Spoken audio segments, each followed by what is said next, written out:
Alright, Netherfist. This guy is a doozy.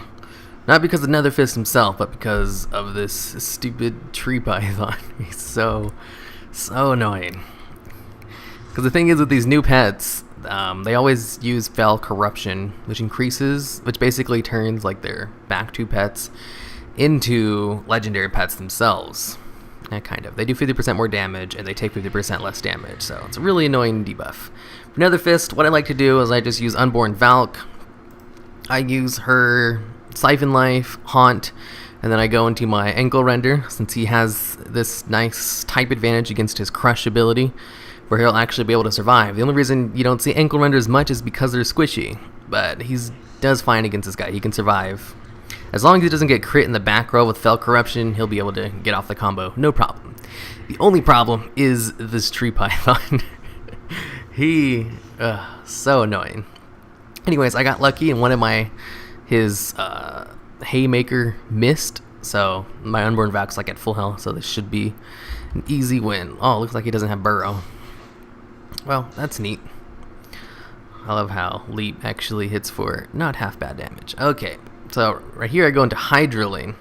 It looks like he doesn't have his dot this time around, because he also has random moves. I'm still going to put up Shell Shield anyway. The only way I've been able to beat this guy is with Shell Shield, so no reason to take that out. And then I go into Call Lightning. Ooh, nice.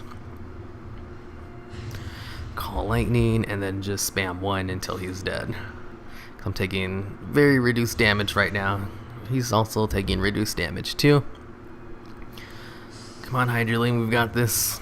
Alright, Tree Python's dead, and I still have my fully alive Unborn Valk. If Haymaker doesn't miss, though, Unborn Valk will be like at a sliver of health. So, I got kind of lucky right there.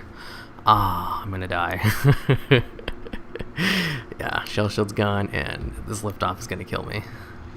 And a crit, too. Ugh. Oh well.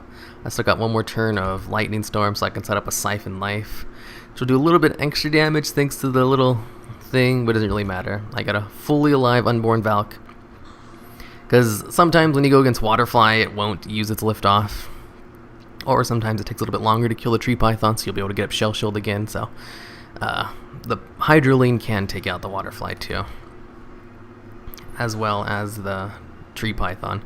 I tested a ton of different pets for this, like an insane amount, and I found that the Unborn Valk's Ankle Render combo left me 2 alive pets after killing him. That way I can actually do some damage to that Tree Python, which really just tore me apart.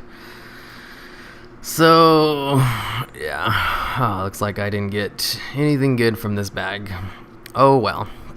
So the team itself, here, let me heal them up. And Unborn Valk, breed, doesn't matter. I just have Siphon Life, Haunt, and a Zandalari Ankle Render. The breed also doesn't matter. In fact, you'd probably do better with an SS breed, because he'd be able to hit the guy before he actually hits him that one time. He does get hit like twice, but he lives no matter what breed he is, just because he only gets hit with crushes. In fact, he does die sometimes if his Fel Corruption misses in the back row. I mean, crits him in the back row. So sometimes this combo doesn't work, but it works like 90% of the time. And then I use Hydraling as a last pet. I experimented with a ton of different pets. You can't use mechanical pets against any of these legendaries, because Fel Corruption is an elemental move, and they just get wrecked by it because they take 50% more damage. They take way too much damage. So they're like, whenever they come out to face the last 2 pets, they're always like half or below. So can't really use a mechanical pet as a cleanup, so I had to use something that wasn't mechanical, that had a mechanical move, so I could do some extra damage to that Python, because it was hitting me really hard. And then Shell Armor is just really OP right now, so through those 3 turns of Shell Armor, you should be able to hit down that the Python, and then once the Moth comes out, it's a lot easier, because you should still have a Unborn Valk.